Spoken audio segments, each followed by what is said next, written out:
Hello everyone, it's Old Guardian here. In this how to play video I'm going to take a look at one of the premium aggro decks in the Witchwood metagame, Odd Rogue. Some people compare Odd Rogue to Tempo Rogue, but Odd Rogue is really a different breed of a deck. It's aggressive, it's in your face, it's there to kill you. It has been fun to see how the effect of Baku the Moon Eater, which makes Rogue's hero power dagger a 2-2 instead of 1-2, has enabled this sort of very aggressive archetype despite the deck building sacrifice related, because you can't play any even cost cards.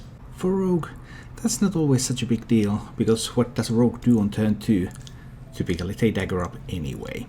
So while later in the game you might feel the sting of the restriction, but early on it's just Rogue business as usual. The other key enabler of aggressive Rogue is Henchclan Tug. Henchclan Tug is such a great card for this archetype. It comes down on 3, so you dagger up on curve on 2, on 3 you still have your dagger up, you can use that to hit again. You hit face if there's no minions on the board, or you hit a minion, and with a 2-2 dagger you can most likely remove the opponent's 2-drop. Henchclan Tug starts growing. Next time you dagger up again, you keep hitting, Henchclan Tug is going face and it keeps growing. Excellent right there. Another card that really helps the archetype, even though it doesn't get all that much glory, is Blink Fox. Although it's just a 3-3 for 3 mana, it's basically the same as Vicious Fledgling, but I believe that Blink Fox holds a certain advantage over the Fledgling. Blink Fox can give you additional resources. It can either give you resources that help your aggressive game plan, or it can give you some resources that are something completely different, something that no one would ever put in an aggressive deck like this, and help you surprise your opponent. Despite having to fight for the board in specific matchups, the Odd Rogue's overall game plan is quite simple. You want to play minions, you want to hit face, you want to win the game. To do that, Quest Rogue has a good selection of 1-drops. There's Squires, there's Dire Moles, there's Fireflies, and there's Southsea Deckhands.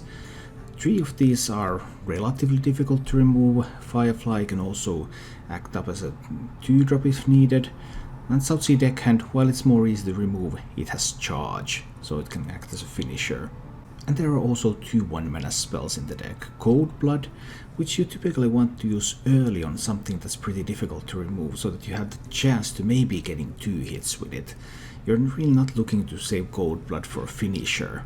And there's Deadly Poison, which serves either as more face damage or as a potential removal tool, because you want to use your dagger as much as possible to control the board so that your minions can hit face. The 3-drop slot contains the most powerful offensive tool in the deck, which is the Henchclan Tug, as well as a couple of reliable, good solid minions in Blink Fox and SI7 Agent. I have also chosen to play with Dark Reapers. Dark Reaper may be a bit of a questionable choice. Some people like to run stuff like Vicious Fledgling instead, but I just find that in some matchups, like against Hunt for example, even Odd Rogue needs to have some defenses. And while Dark Reaper is not a big threat by itself, there are a couple of things that can help make Dark Reaper a threat. First, there's Cold Blood, and second, this list also includes the Cobalt Scalebane, which is quite a nice minion to drop on a board where you have a Dark Reaper, and then you can buff that up to become a larger minion. I probably would not include Dark Reapers in an aggressive deck like this if there wasn't a Cobalt Scalebane to back them up. Other than that, the 3-drop slots house a couple of tech choices. There's 1 copy of Ironbeak Owl in this deck, that silence helps you push through. I found 2 to be a little bit awkward often, 1 should be enough for your needs. And there's 2 copies of Fan of Knives. Well, what can you say, it's a Paladin world. Paladins have tokens, a lot of tokens. You need a way to contest them before they Tarim them up, or level them up, or Stegodon them up. You just need this tool in the Paladin meta that we're in. The 5-drops includes that 1 Scalebane, a couple of Fungal Mancers, really sweet to drop, for example on Argent Squires, get some buffed up Divine Shield minions, Leroy as a finisher, and Wildspine Slayers for hard removal. And then there's Baku in the deck for the effect. Hopefully you never have to actually play Baku while you're playing this deck. As for the mulligans with this deck, you may have already guessed it from this introduction, but you're always looking for Henchclan Tug. It is just so good. In addition to the Henchclan-Tag, you generally need at least one 1-drop. Against something like a Paladin you might even want multiple. So 1-drops and Henchclan-Tag are the general mulligan. If you're up against something really aggressive like Rogue and Hunt, then you can keep a Tar Creeper as well to help contest that. If you're playing against Paladin, Fan of Knives can be a useful keep. Against Warlocks, there's the Ironbeak Owl. Silence effects are especially good against Warlock decks. And if you're against control decks in general, like most priest decks for example, Coldblood can be a really good card. Control decks don't challenge your board immediately, so you Coldblood a minion, you go face. If they don't have the right removal spell right there, you get to go face again with it. As always, I've prepared a bunch of gameplay material of this deck for you, and if you enjoyed this content, then please click the like button and subscribe to my channel for more. And now, let's go play some Odd Rogue. But what happens against a Paladin? Let's find out. I have a 1-drop. I have a dagger. iQuert, is this going to be on YouTube? Is what going to be on YouTube? The Odd Rogue. Yeah, if I can get good enough material and if I'm confident that this is a good list. I tweaked the existing list a little bit to look for what I felt like would be a good list. But you can't really tell until you have played some. Yeah, sure, I will put Odd Rogue on YouTube. Actually, don't think I'm daggering up here. Not against Paladin. I think I will rather play double Squires so that I have better board presence. Because that is one weak play. And now I will happily dagger and kill this. But obviously, next turn he can have the Call to Arms. And that card right there that he kept, that should be a Call to Arms. So there's coin Call to Arms. And then I hope that Juggler doesn't come out first. Okay, also top deck Call to Arms. So that might be another Call to Arms. That's a problem. Yeah, this is not fine, not nice. Because he can have another Call to Arms too. I have the fan. So what I want to do is hit there, double trade here, play Tar Creeper. Or play Tar Creeper. Oh, this is even better. I play Tar Creeper. I Coldblood this one. So it trades there. So I trade here. So I can trade here and this one then go face.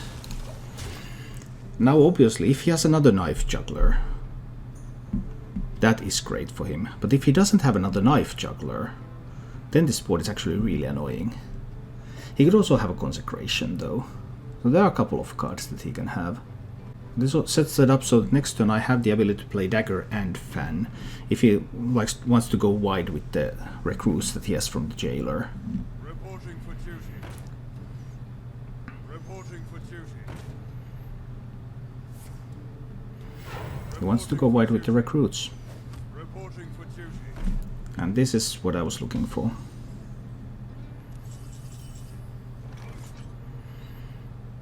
Because here I'm obviously going to Fan.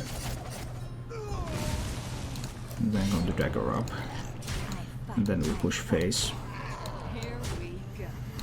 Okay. He can still have Consecration. He can have Avenging Wrath, but that's a little bit later. So he didn't have Knife Juggler last turn. That's clear, because if he did, he would have used it. He might have thought that that was enough not to use Consecration. He could still have a Consecration if he figured that the recruits were good enough. But the more probable read is that he has no Knife Juggler and he has no Consecration, and there's one more turn before he can play Avenging Wrath. Healet Fossil, how common is Fan in Odd Rogue? Very, very common, because without the Fan you're in such trouble against Paladin. So double Fan is in most of the lists. If you compare this list to what most other people are playing, then Ironbeak Owl is not in every list. Scalebane is not in every list. Blink Fox is not in every list. And what cards other people are running instead of those, there's stuff like Vicious Fledgling. And what else? Alright, up against the Druid. Let's hope it's Spiteful and not Taunts. I mean, Spiteful is not a certain win, but I think I'm holding on to the Vile Spine. I might need that against the Spiteful Summoner. How about Flappy Bird? Flappy Bird is a name for Vicious Fledgling. Vicious Fledgling is the name of the card. I just went to great length to explain why I don't have it in this deck.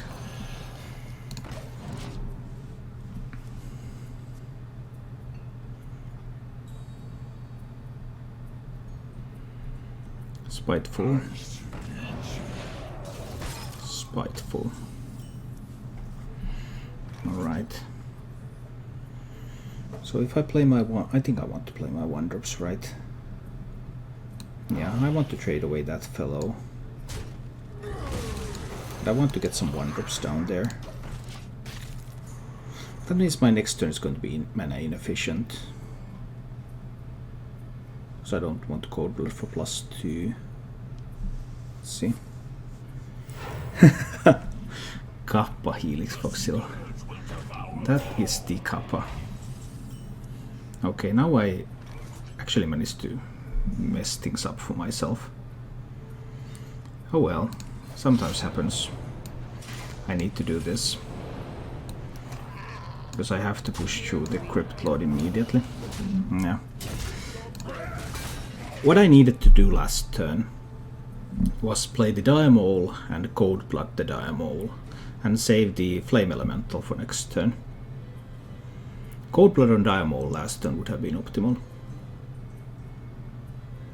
Then he would not have played the Crypt Lord, he would have played something else. Would that have mattered?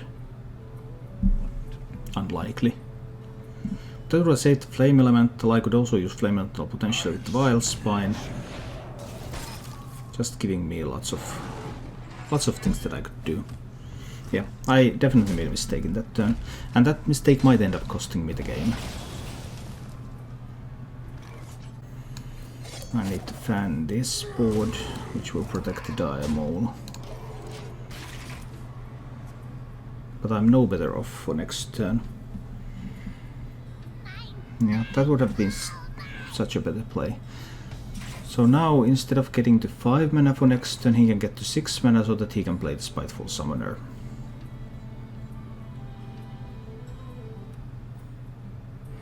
That kind of sucks. If I let him do it. But I'm not going to let him do it. I'm going to let him trade with that.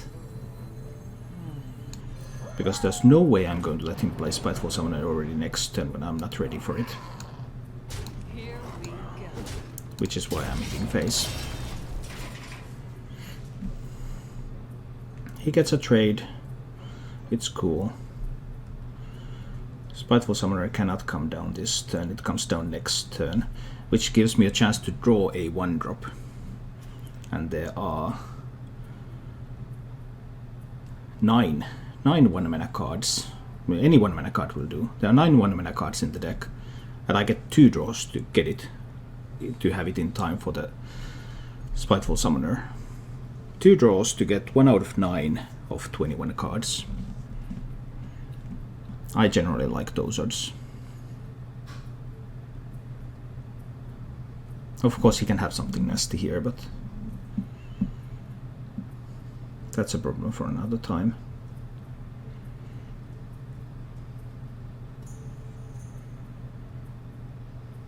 Right now, the main concern is the ability to survive the Spiteful Summoner.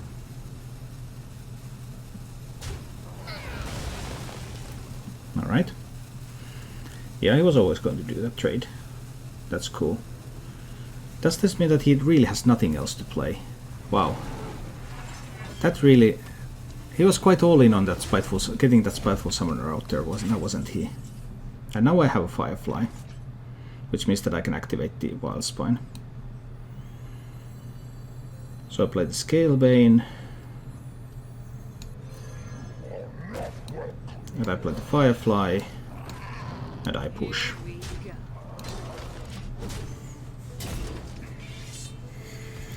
And now if he goes for the Spiteful Summoner, there are no more Glacial Shards.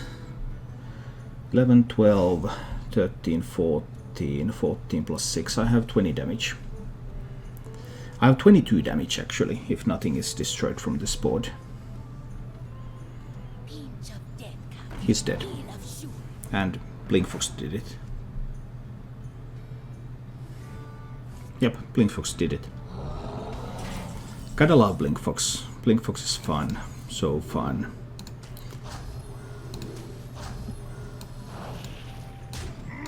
I love Blinkfox.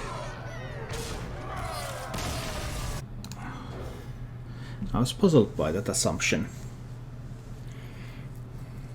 And I wanted to try it out and see just how bad it is. So far it's not too bad. But who knows. I go, which class you love the most? Maybe Warrior. I haven't streamed any Warrior since Witchwood though. I haven't found any good Warrior decks. I know Fury Hunter made that one control Warrior list, which is supposedly good. We'll see. None will survive. I guess I'll give some kind of Warrior a try. We have turned our curse into our strength. Yep, it's always even. It's always Even Paladin. This time I cannot get wide on the board because I don't have the minions. It's partially my own fault for keeping Fan and Dark Reaper. I had the option to simply keep the Dark Reaper or simply keep the Fan. I couldn't decide which one is better, so I kept both. This should still be an awkward turn 2 for him. He can't get rid of the Squire. Amani Berserker. Well, that would get rid of the Squire next turn. That would be a decent play. Knife Juggler really doesn't cut it. Direwolf Alpha doesn't cut it. Most of the 2-drops he has have 2 health, and they will all die to a dagger. He runs a Bladed Beetle. Now that is a surprise. I did not expect that. Bladed Beetle is very out of the meta, of the Even Paladin meta right now. Almost all Even Paladin decks have ditched the Beetle. Some options are to hero power that down. But I think I'm going for a Coin Dark Reaper, which will still challenge the Beetle while protecting the Squire, and thus giving me the best overall chance to take board control. This means that my next turn is likely unoptimal because I probably want to dagger. But I might also want to Blinkfox or Fan, depending on what he's going to do here. No more take candles. Reporting for duty.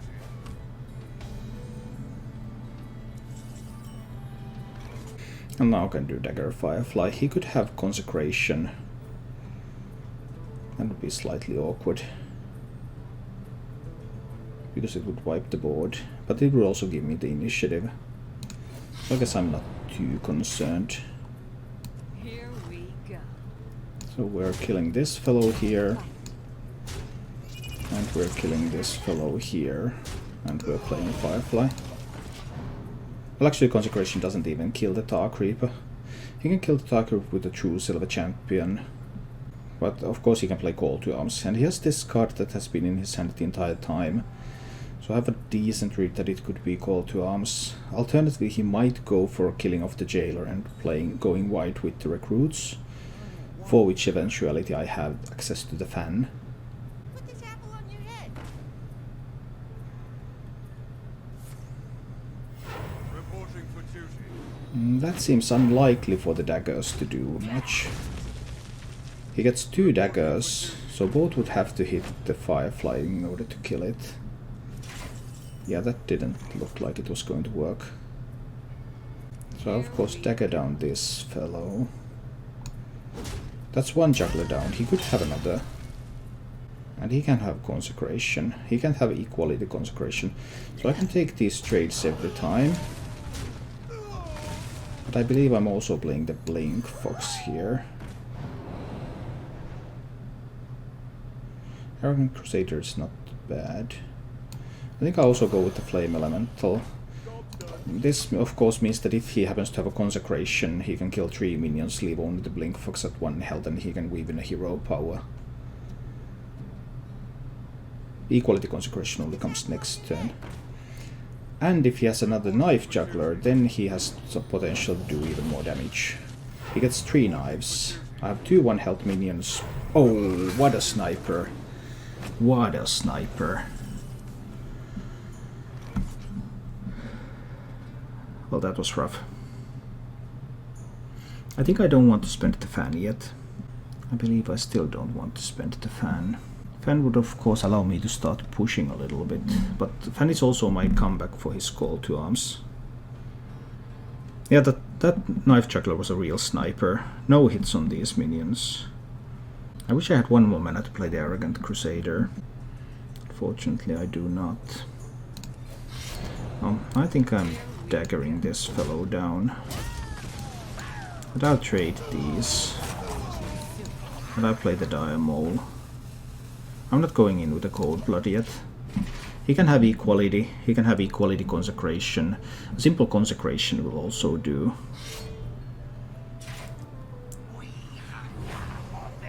Talnos is interesting.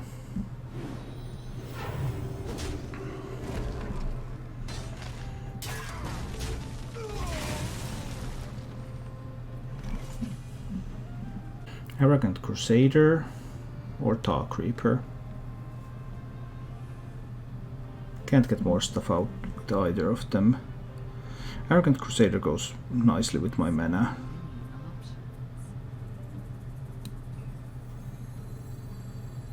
It's fine, we go Arrogant Crusader. And I kill the Talnos with the dagger.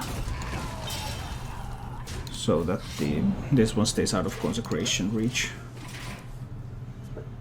I wish I could Snipe Juggle like him. Haha. Yeah. No doubt you do, no doubt you do. This is a rather good death rattle. Of course he's running double silence. Alright.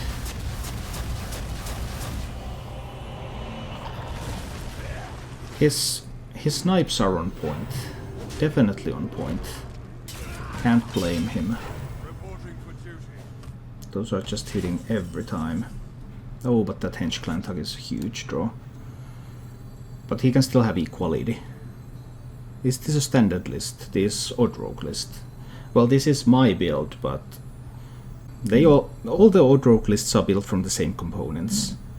There are a few cards that are different in the most common list than compared to this one, but overall they all share many of the same components. So there are no cards in this list that would see play in no other Odd Rogue lists, although I don't know if that anyone else would have played this exact build, 30 cards. But I guess that answers your question. Meant the Paladin list. Alright. Oh dear, this is a bit of a problem. I probably have to fan this, right? Paladin list, yeah, that's relatively standard. That's a bit old-fashioned. Even Paladin with Bladed Beetles. They are very out of fashion right now. Talnos as well. So it's old-fashioned list, but it's like those Star Wars shuttle codes. They're using the old codes. It's a valid code, but it's an old one. Yeah, I know. I think I need to push. But he can have Equality. Hyroko. Yeah, there's a big problem in that he can have Equality. He even gets 2 more draws. I probably lose if he has Equality here. But what can I do? My only real alternative was to use the Argent Squire and not the Fungal Mancer. Flowed a ton of mana and not threaten. He still needs Equality and something to deal damage. There are no more Knife Jugglers, so he needs to have Consecration or Avenging Wrath when Avenging Wrath has been spent. But if there's equally consecration available to him, it's always coming down here. And that probably wins him the game. But I was quite far behind anyway. He got a really good thing going there. Reporting for duty. I couldn't afford to leave the minions up because there was the threat of Tarim. I just don't think there was much I could do there.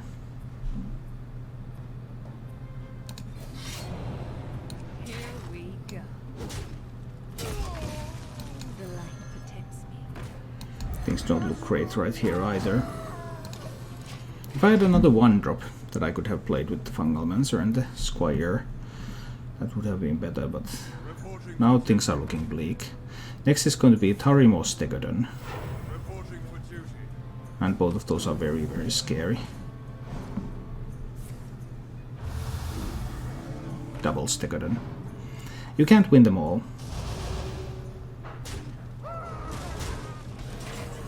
You just can't win them all. Yeah, there's no way for me to push enough damage. So if I had played differently and played around the equality consecration, I would still be just as dead. Not sure with this. Samuel's, the deck code is on the stream. It's on the overlay. You can find it from the extension. None will survive. Couldn't find a 1-drop. Well, I did keep 2 3-drops in the Mulligan, so I guess it was my own fault.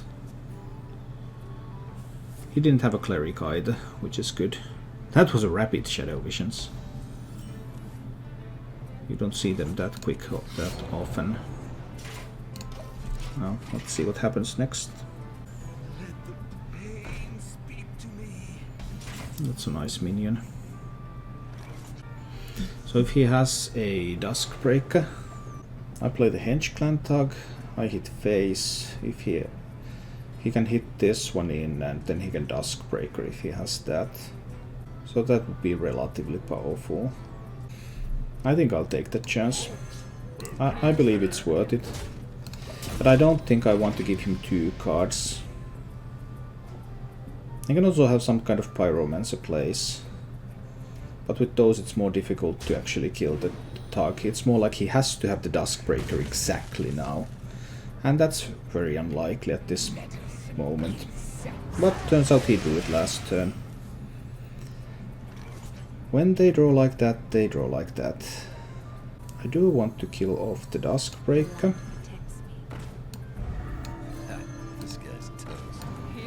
Because I want to set up for Fungalmancer for next turn maybe. Or maybe a Scalebane. So it's most likely a Mind Blast Priest. That's actually almost certain. Scalebane can be killed with Shadow Word Death. Fungalmancer targets this can be killed with Shadow Word Death. Fungalmancer pushes immediate damage. Where Scalebane's value over time.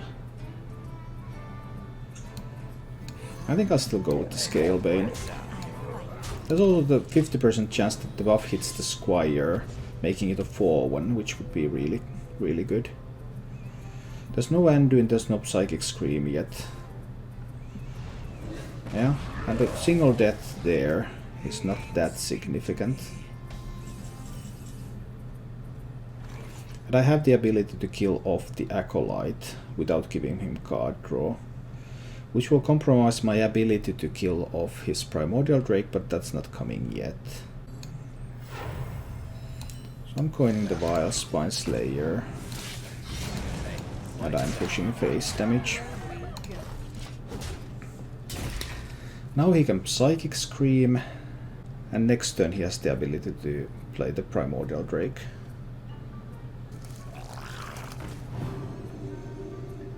Okay, well I'm not afraid of Squashlings.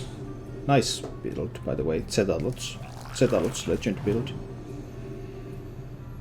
But the Primordial Drake next turn is a little bit scary, of course. How many minions do I give? If he had Psychic Scream, wouldn't he have Psychic Screamed already? Yeah. If he has Anduin, well, Anduin could come down later. I think Blink Fox is fine. Because it gives me a priest card, so it actually gives me some resources. Ooh, Shadow Visions can dig for more gold bloods. I like that. We kill off those squashlings and we keep pushing face damage. But if he plays Psychic... well, he didn't have Psychic Scream last turn. Anduin only kills the 6-3. That's still cool.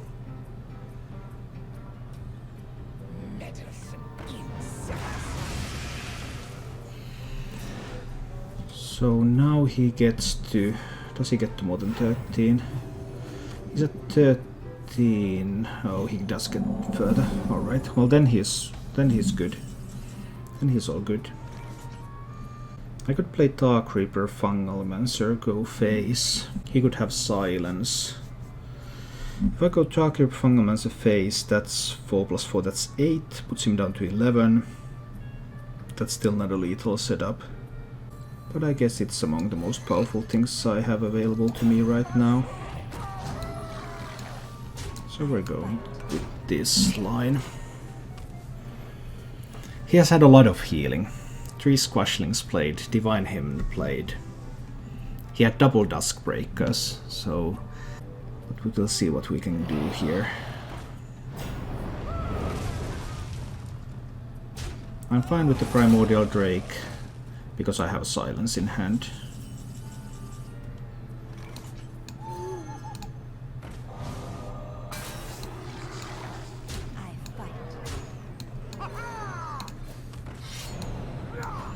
And that would be lethal. Excellent. I'm not on the coin, I can't keep the SI, I think. But if it's an aggro mage who's on the coin, then what can I have that would win me the game? Now that's tricky. None will survive.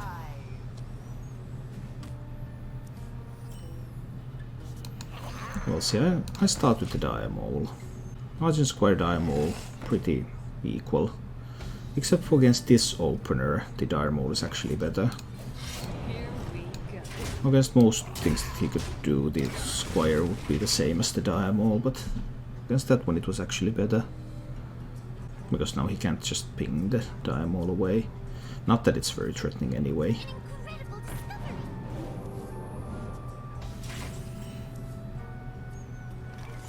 Do I just play a lot of minions on the board?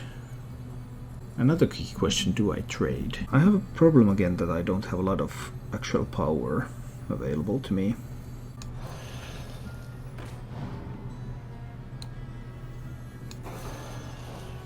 I think I need the deckhand out there doing work. Deckhand is going face. I'll trade away the Arcanologist. I get to keep 3 minions. He could have stuff like Cinderstorm. But this is something at least. Choose a very low tempo play. I like that. I like that a lot. And doesn't have a secret setup. I like that one a lot too. Maybe should have played the Squire there. Because Squire Goldblood would be so good. The light protects me. Now I'm forced to Goldblood a regular minion. Yeah. I guess Squire would have been better. But I do need to push. The Squire cannot be killed with a single card. Okay, it's going to be a Cinderstorm. Yep. But does it kill something or not? Oh, that Cinderstorm. That Cinderstorm didn't quite deliver now, did it? So I need to use the dagger to kill the Talnos. Because that gives me the chance to have 2 minions available next turn as well.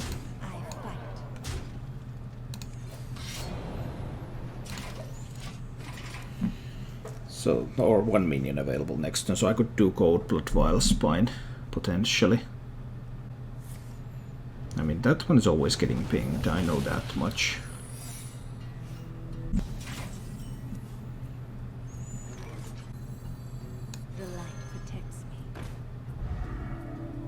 Okay, so that's a counter spell then. But there are no more real secret synergies, Here we go. so I don't have to care about that.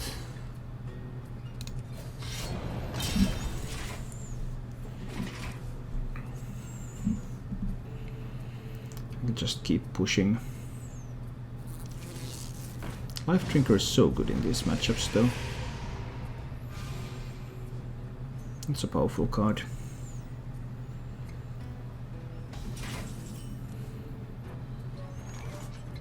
Blink Fox. Well, I'm going to use the Cold Blood here. I know it's not going to go through, it's going to go into counter spell. But it allows me to use the Vile Spine Slayer to get rid of the minion he had on the board, so that I can keep pushing.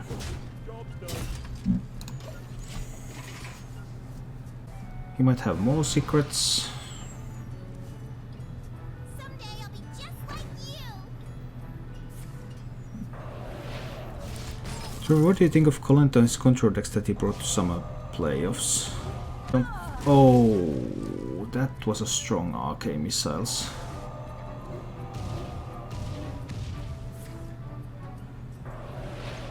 That's a lot of damage. Oh, the tables have turned. Maybe. This guy's toast. Oh well, I'm down to 15 now. That was a really good Sorcerer's Apprentice turn. Lots of missiles, lots of Frostbolt. So that's either counterspell. No, now there's both counterspell and runes. But I can just drop the Antonidas. Actually, the Baku is stronger. But I can also just have lethal. I think I kind of like that. So let's do that instead. Hey, lights out. Splendid. This time I was able to outrace the Tempo Mage. Thank you for watching. If you enjoyed the show, please click the like button and subscribe to my channel for more.